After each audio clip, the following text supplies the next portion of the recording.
My name is Vivian. I'm 34 years old, and I was sitting in the third row of my sister's wedding when the event coordinator walked to the microphone and said my name, not to congratulate me, not to introduce me as family, to announce something. Something that made the 200 people in that room turn around and look at me in a way that had nothing to do with the occasion. My mother was at the head table. I watched her face from the third row, and the expression that moved across it in that moment was not surprise. It was not pride. It was something I had seen on her face exactly once before, years ago, in a situation I had spent a long time trying to make sense of. It was the expression of someone watching a plan go in a direction they had not accounted for. I sat very still. I did not smile immediately. I just looked at her. And I thought, there it is. But before I tell you what was announced, I need to take you back, because that moment in the third row did not begin at a wedding. It began much earlier in the specific and patient way that most important things begin. Before I do, please take a moment to like and subscribe, and drop a comment telling me where you're watching from and your local time. I read every single one. Now let me take you back. I grew up the older of two daughters in a family that had, from the outside, every marker of warmth and cohesion. My parents had been married for 30 years. We had a house with a yard. We had Sunday dinners and family photographs and a mother who volunteered at the school, and a father who coached youth soccer for a decade. From the outside, and largely from the inside, it was a functioning family. But functioning and fair are two different things. My sister's name is Brooke. She is 3 years younger than me, and Brooke was, from the time she was old enough to have preferences, the daughter my mother had imagined when she imagined having daughters. Not because she was kinder or more loving, but because she was more available to being shaped. She wanted the things my mother valued, the appearance of things, the right occasions, the social architecture of a life that looked correct from the outside. Brooke moved through the world in a way that confirmed my mother's instincts about how the world should be moved through. I did not. I was observant in a way that my mother found inconvenient. I asked questions she preferred to redirect. I noticed things she preferred unnoticed. I was not difficult. I want to be precise about that because difficult is what I was called when what I actually was paying attention. There is a difference. In some families, that difference is the fault line. My mother's primary language of love was presentation. She loved her children in the way she decorated a room, thoughtfully, with an eye to how the whole would be perceived. When I was useful to the presentation, I was visible. When I was not, I occupied a kind of pleasant background position, acknowledged but not centered. For most of my childhood and early adulthood, I had accepted this without naming it. That is how ambient conditions work. You adapt to the temperature without noticing you've been cold.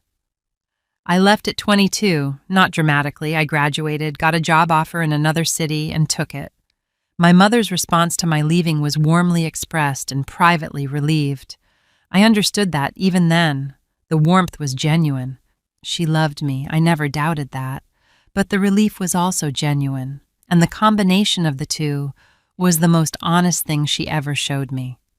I built a career in corporate communications. I was good at it in a way that had nothing to do with anyone's opinion of me, which was the best possible foundation.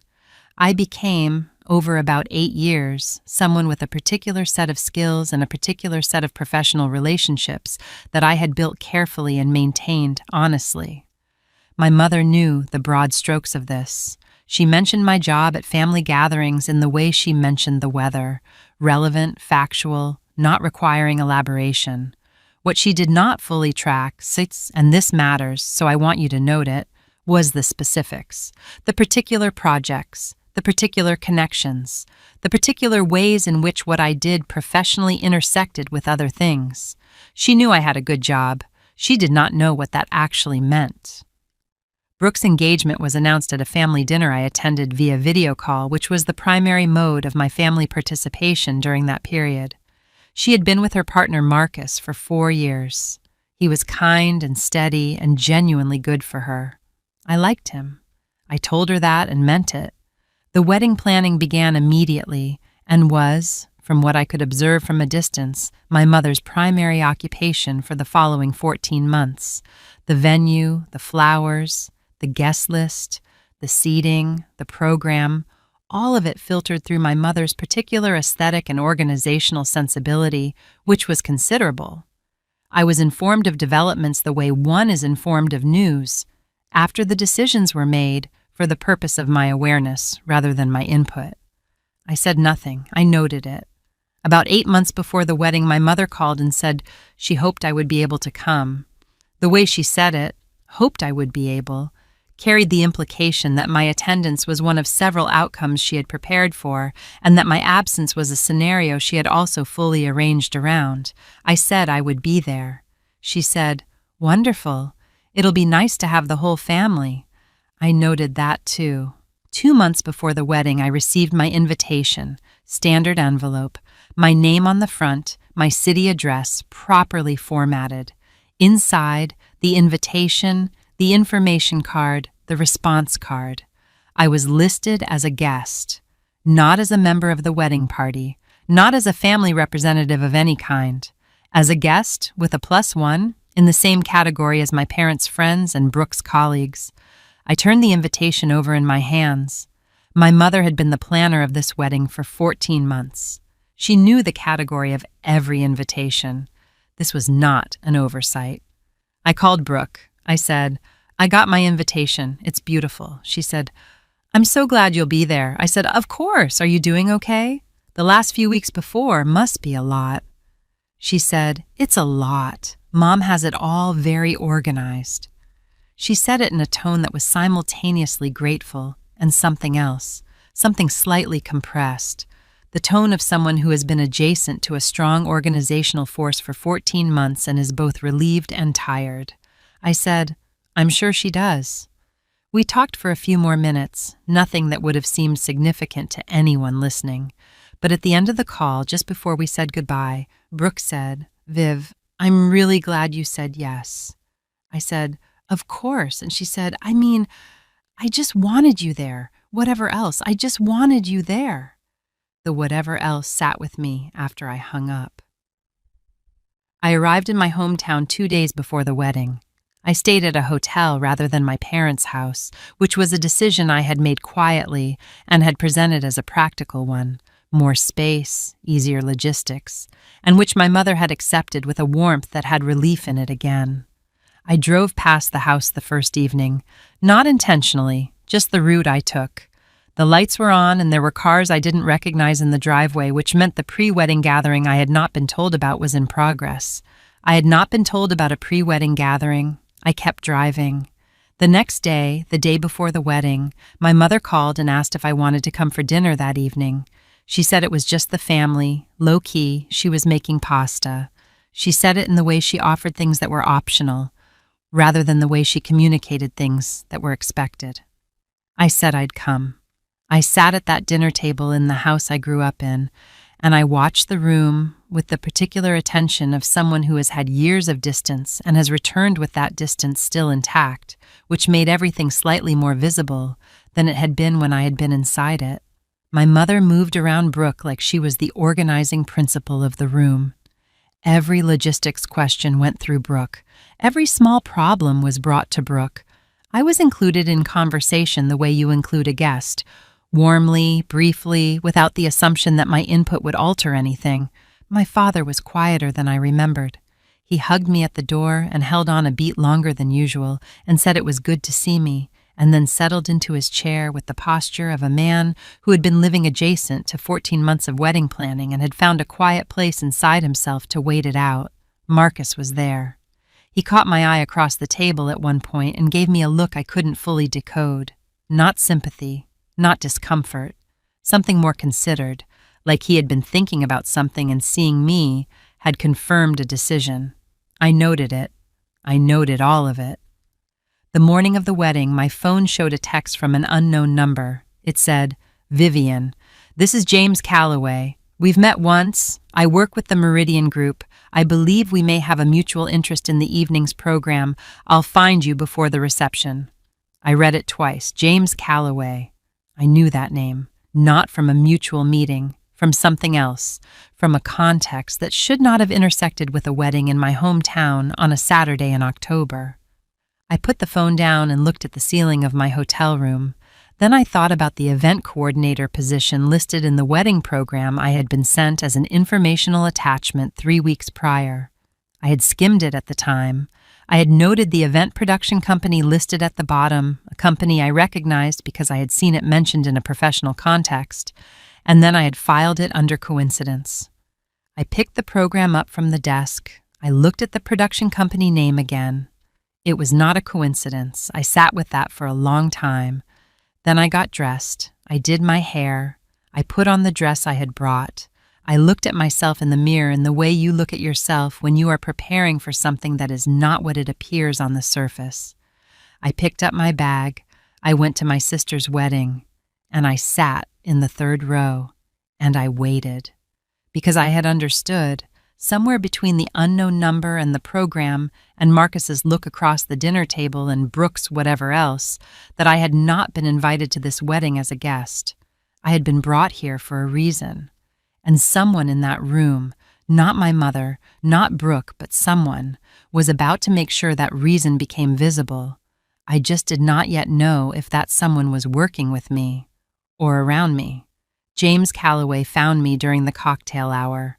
Not dramatically. He appeared at my elbow the way people appear when they have been tracking a room carefully and have chosen their moment. He was mid-50s, gray at the temples, the kind of compose that comes from decades of boardrooms rather than any natural disposition. He held a glass of sparkling water and he said my name quietly, as a confirmation rather than a greeting.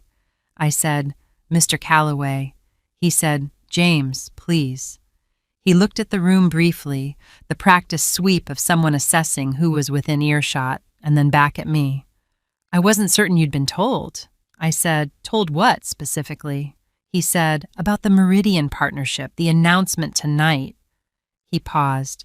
"Given the circumstances, I wanted to make sure you had context before it happened in a room full of people." I said, "What circumstances?" He looked at me carefully, not unkindly, the look of someone recalibrating how much I actually knew. He said, "Your mother contacted us 6 weeks ago. She reached out to our events division about the wedding production. During that process, she mentioned your name. She mentioned it in a specific context." Another pause. "A context that suggested you had proposed a partnership to us through back channels and that you were, in her words, hoping we would announce it here tonight as a surprise." I kept my face completely still. He said, "We had no record of any such proposal from you. What we did have was a proposal from your mother's company, a consulting firm she registered 8 months ago under a name I think you'll find familiar." He said the name. I looked at my glass. The name was a variation of mine, not identical, close enough to create an impression, close enough that in an email, in a professional context, someone moving quickly might not stop to verify the distinction. I said, "She registered a company." He said, 8 months ago, she has been approaching several firms in the sector, using your professional reputation as a reference point. Not explicitly claiming to be you, just allowing the impression to form. I said, "And tonight?" He said, "Tonight was supposed to be the public legitimizing moment. The announcement was to position the partnership as something you had brokered. Your name would be attached to it publicly, which would give the company credibility it hasn't earned, and your mother would be the operating principle behind it." I stood with that, 200 people in a room, my sister's wedding, a microphone and an announcement and my name said out loud in front of everyone who mattered to my mother's social world. My name, attached to something I had not built, not proposed, not agreed to, making her look like the woman whose daughter had just delivered something significant on a public stage, at a family event, in a room full of people she had spent 30 years performing for. I said, "Why are you telling me this?" He said, "Because when I looked into it properly, I found you, the real professional record." And it became clear very quickly that the impression we had been given and the person we had been given an impression of were not the same thing. He said it without drama, just the fact. We're not making the announcement, not tonight, not in this form, but I thought you deserved to know what the evening was designed to do." I said, "Thank you." He said, "I'm sorry you're finding out here." I said, "I'm not." He looked at me. I said, "I needed to understand the full shape of it first." He held my gaze for a moment and then nodded slowly, the nod of someone who has just revised their understanding of a situation upward. He moved away.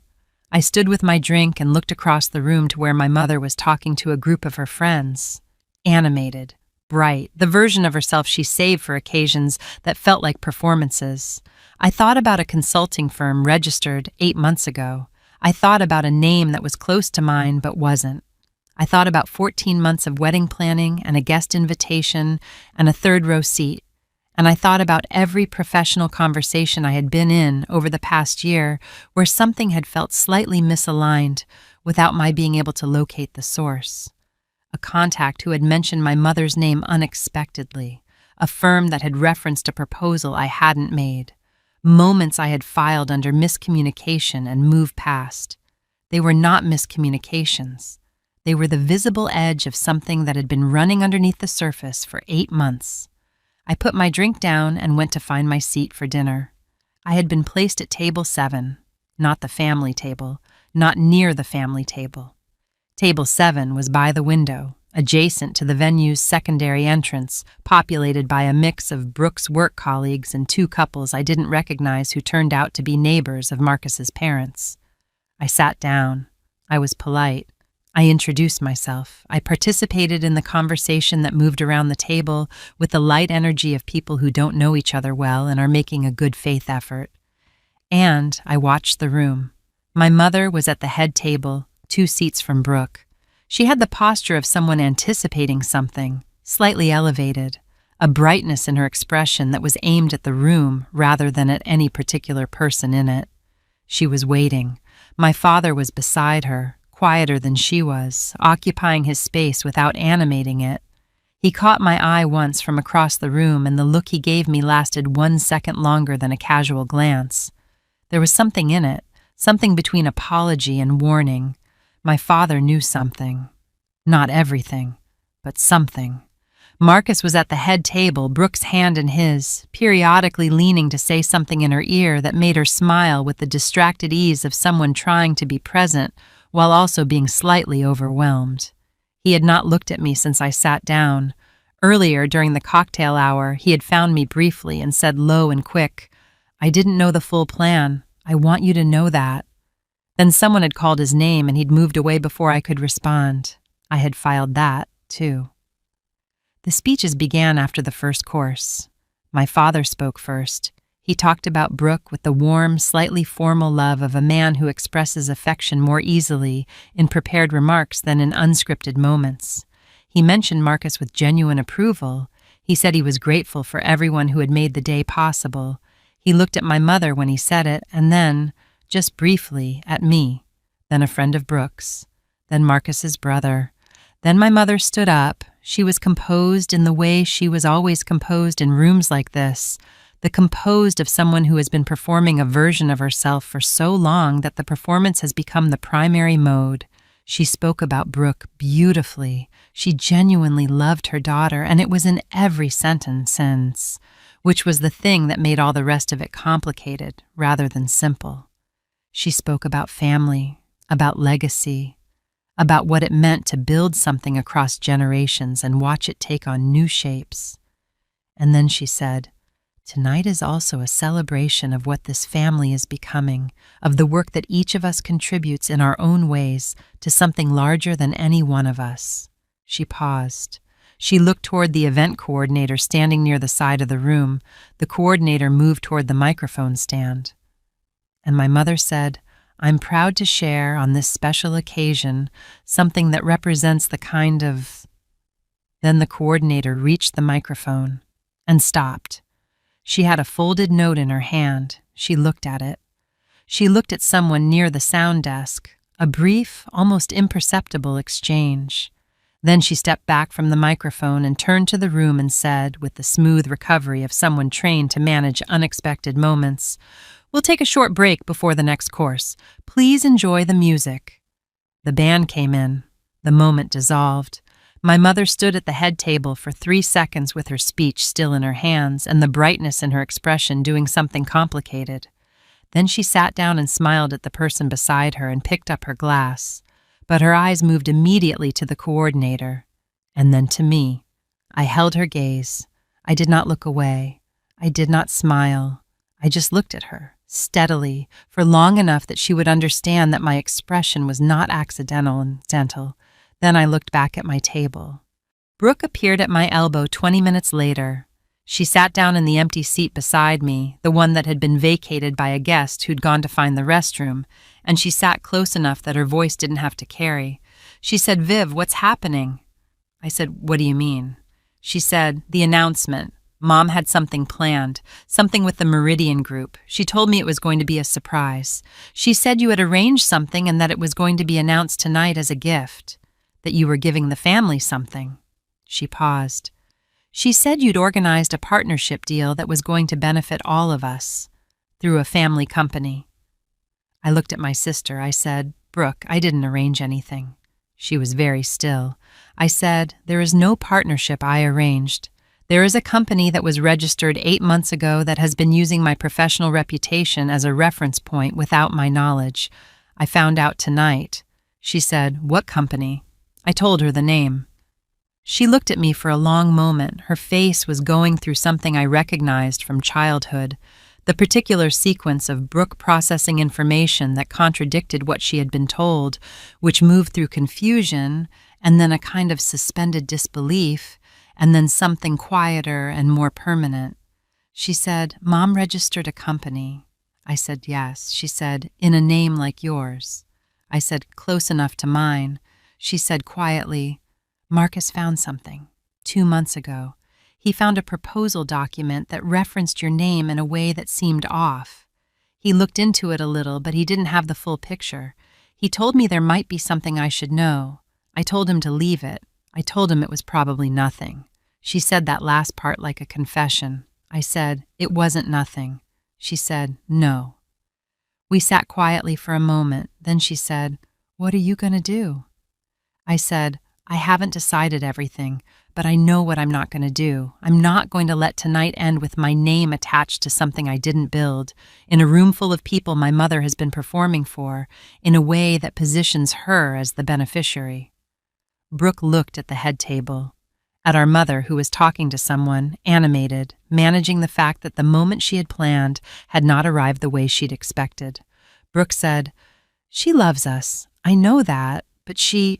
She stopped. I said, "I know." Brooke said, "She was going to use your name to make herself look like she had built something at my wedding." I said, "Yes." Brooke was quiet for a long moment. Then she said something I had not expected. She said, "The program tonight, the one the coordinator has, I signed off on all of it 2 weeks ago. I have a copy." She reached into the small bag she'd been carrying. She put a folded copy of the evening's program on the table between us. "Anything that happens on that stage tonight happens because I am the bride, and this is my event." She looked at me, "Which means if there is something true that should be said, I can make sure it gets said." I looked at the program. I looked at my sister. She was not the woman I had expected to find at the other end of this evening, or maybe she was, and I had simply not been looking clearly enough. I said, "I need one more conversation before the dancing starts." She said, "With who?" I said, "With the coordinator, and then with James Calloway." She said, "Do what you need to do." She stood up and smoothed her dress and went back to the head table and sat beside her husband and put her hand in his. And I sat at table 7 with the program in front of me and a conversation to have, and a room full of people who had no idea that the evening was about to become something none of them had planned for, except me. And the question was not whether it would happen. The question was how, and whether my mother, when it did, would finally see me clearly for the first time, or whether she would look past it, the way she always had. I found James Calloway near the bar. He was standing slightly apart from the room in the way that people stand when they are waiting to see how something resolves. I came up beside him and said, "I need 10 minutes in a quiet corner." He said, "I have both." We moved to a small anteroom off the main hall, a service corridor essentially, with a table and 2 chairs that had been set up for vendor use. Functional and private, exactly what I needed. I sat down and I said, "The announcement, the version my mother planned, do you have the copy she submitted?" He said, "I do." I said, "And the partnership proposal, the one submitted under the company name?" He said, "Yes." I said, "I want to make an announcement tonight, a real one, something true." I looked at him steadily. "I have a proposal of my own, a legitimate one, something I have actually been building for the past 18 months, something the Meridian Group would benefit from and that I have documentation for." I put my bag on the table, I opened it, I put 3 pages of a proposal summary on the table between us. I prepared this before I came. I wasn't certain I'd need it, but I wanted to have it. He looked at the pages. He looked at me. He said, "You prepared for this." I said, "I prepare for everything." He picked up the pages and read them. Not quickly. He was a man who actually read things, which was one of the first ways you could tell whether someone was worth your time. He read for 4 minutes without speaking. I sat and waited. Then he put the pages down and said, "This is substantially stronger than what was submitted on your behalf." I said, "I know." He said, This is something we'd actually want to discuss properly." I said, "I know that too." He was quiet for a moment. Then he said, "What do you want tonight? Specifically, what does the announcement look like?" I said, "Simple, true, accurate, my name, my work, a legitimate partnership expressed to open. No performance, no positioning for anyone else's benefit. Just the truth said clearly in front of people who have been given a different impression for a long time." He said, Your mother will be in the room." I said, "I know." He said, "Is that the point?" I thought about that question for a moment. I wanted to answer it honestly, to myself as much as to him. I said, "The point is that my name has been used without my consent to build something I didn't build. The point is that I have been sitting in the 3rd row of my own family for 34 years. And the row I actually belong in has nothing to do with anyone's arrangement of the seating. The point is that the truth is the truth, whether or not it's convenient for the people in the room." I paused. "My mother being there is a fact. It is not the purpose." He held my gaze for a moment. Then he said, "Give me 15 minutes." He stood up, took my proposal pages, and left. I sat in the service corridor for 15 minutes in a wedding dress I had bought myself, and I thought about my grandfather, who I had never thought about in this context before, but who came to me now for some reason. A man I barely remembered who had apparently been capable of quiet preparation in the face of family pressure, and I wondered if that was inherited or just the thing that certain people develop when they understand early that the room will not arrange itself in their favor. James came back at the 14-minute mark. He said, "The coordinator will introduce it as a business development announcement. Brooke has approved. The language will be accurate and minimal. Your name, your firm, a legitimate opening of partnership discussion with Meridian, nothing overstated." I said, "That's all I want." He said, "Your mother's version has been removed from the program." I said, "Thank you." He said, "Don't thank me. This is a better partnership. I'm not doing you a favor. I'm correcting a professional error." I appreciated that more than a favor would have given me. I went back to table 7. The 3rd course had arrived. The room had the warm, slightly loosened quality of an evening that had moved past its formal center and was settling into celebration. The dancing would start within the hour. My mother was at the head table. She had the particular composure of someone managing uncertainty. The announcement had not happened the way she had planned. The coordinator had not come back to her to explain why. She was holding the surface of the evening together while something underneath it had shifted, and she couldn't locate the shift precisely. My father looked at me from across the room. I gave him nothing. Not coldness, just the neutral expression of someone who has not yet done the thing they are about to do. Marcus had his arm around Brooke. Brooke was looking at her plate with the focused calm of someone who has decided to trust a process she cannot fully see. The evening moved. Dessert came. The cake was cut. The photographs that everyone would keep were taken. And then the coordinator moved back to the microphone. She said, "Before we move into the evening celebration, we have one brief announcement offered with the blessing of the bride and groom and in the spirit of what this family represents." My mother's head came up. She looked at the coordinator. Then the coordinator said my name, my full name, my actual name, and beside it the name of my firm, which I had built over 8 years and which was real and documented and mine in every particular. She said that Vivian and the Meridian Group were pleased to announce the opening of a partnership discussion in the field of corporate communications, representing a development that had been in progress for 18 months and would be formally announced through proper channels in the coming weeks. Simple, true, accurate. 20 words that were mine in every syllable. 200 people in the room. The applause was genuine and immediate because people at weddings are in a generous mood and because the announcement was clean enough that it landed without confusion. Several people at nearby tables looked at me with the kind of warm, interested attention that real recognition produces. I sat in the third row. I did not stand. I did not perform. I did not look for my mother. I just sat there and let my name, attached to my actual work, occupy the room. And then, because I needed to know, I looked at the head table. My mother was applauding. She had understood that the moment required applause, and she was producing it. But her face, above the applauding hands, was doing something that no amount of composure could fully manage. It was the face of someone who had built a structure and watched it become a different structure from the one they had designed, using the same materials, by someone they had not adequately accounted for. My father was not applauding. He was looking at me, just looking, and in his expression was something I had been waiting for without knowing I was waiting for it. Not pride exactly, something more complicated than pride.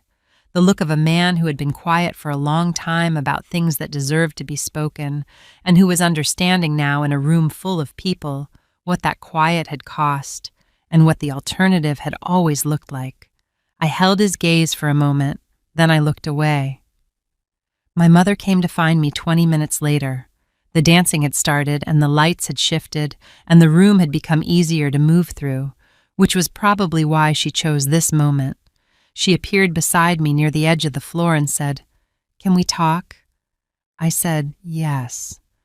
We moved to the same corridor James and I had used. She didn't know that. I did. She stood across from me in her mother of the bride outfit, and she looked at me with an expression that was trying to find its form. There were several things it could have been. Anger? Justification? The particular wounded dignity she used when a situation had not gone the way she expected and she needed to reframe it as something done to her. Instead, she said, "You knew." I said, "Yes." She said, "How long?" I said, "Long enough." She said, "The company." I said, "Mom." She stopped. I said, "I'm not going to stand here and go through it item by item. You know what you did. I know what you did. The part that matters to me is not the company registration or the proposal or the announcement you planned. The part that matters to me is that you looked at my name, my actual name, the one attached to 8 years of work I built without help from anyone in this family, and you decided to use it as a prop for something you wanted to appear to have in a room full of people at my sister's wedding." She was quiet. I said, "I've been a guest in this family my whole life.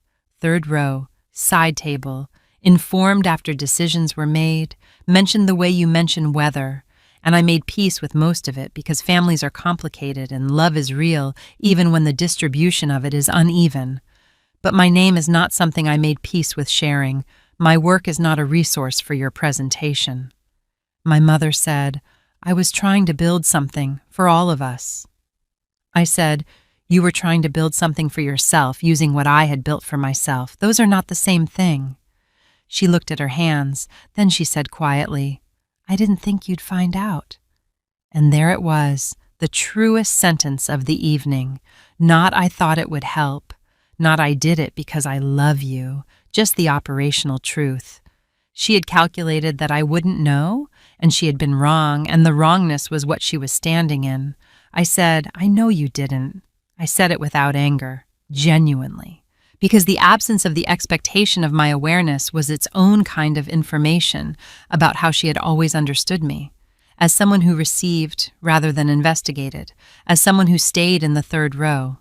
I said, I think we should talk more about this, not tonight, not here, but I want to have an honest conversation with you about a lot of things, and I'd like you to be willing to have it. She said, okay. Just that, I said, good, and I left the corridor. I said goodbye to Brooke near the end of the evening. She held me for a long moment and didn't say anything, and I understood that the things she would have said were too large for a wedding night and would need a different occasion to be said properly. I told her she looked beautiful, which she did. She told me she was sorry, which she didn't need to say, but which I accepted anyway. Marcus shook my hand and held it for a second and said, I should have looked harder 2 months ago. I told him it was okay and meant it. I hugged my father at the door. He held on for a long moment the way he had at the dinner 2 nights before. And then he said, very quietly, close enough that it was only for me, I should have said something a long time ago about a lot of things. I said, I know. He said, I'm sorry, Vivian. I said, I know that too. I put my hand on his arm for a moment, then I walked out. My mother used my name to build something that wasn't hers. She placed me in the third row of my sister's wedding with a plan to pull my professional reputation into a room full of people and attach it to her own ambition without my knowledge. I arrived prepared. I found out the full shape of it during the cocktail hour. I made one quiet conversation, produced 3 pages I had prepared in advance, and arranged for the truth to be said in place of the version that had been planned. Then I spoke to my mother in a service corridor with no audience and no drama, and I said the things that had been waiting to be said for 34 years. I did not shout, I did not perform, I just told the truth at the right moment with the right documentation. And here is what I want to leave with you. There is a particular kind of invisibility that gets assigned to people who are capable and quiet. It is not the invisibility of being unseen. It is the invisibility of being seen as a resource rather than a person. Your name, your work, your capability. In some families, these are understood as collective assets rather than individual ones, something the family can draw from, something that belongs to the whole. It does not belong to the whole. What you have built belongs to you, not aggressively, not with a wall around it, but clearly, with your name on it and your signature underneath it. And here is the other thing. Preparation is not revenge. I want to say that clearly because people confuse the two. I did not go to that wedding to hurt my mother. I went with 3 pages in my bag because I am a person who understands that the truth needs documentation in a world that often prefers the more convenient story. I was not punishing anyone. I was simply arriving at a table I had always had a seat at, with the paperwork to prove it. I want to end differently today, not with a question for you, with something to consider on your own time. Think about the rooms you have been placed in by people who decided where you should sit. Think about the third rows and the side tables and the guest invitations and the after-the-fact announcements. Think about how many of those arrangements you accepted because accepting them felt like the gracious thing to do. Gracious is a virtue, but gracious does not mean invisible. You are allowed to bring your paperwork. Thank you for sitting with me and giving me your time. That is not nothing. And tell me in the comments what you would name the room you reclaimed. Tell me your first name and your city so I know who is sitting at this table with me tonight. There is another story waiting.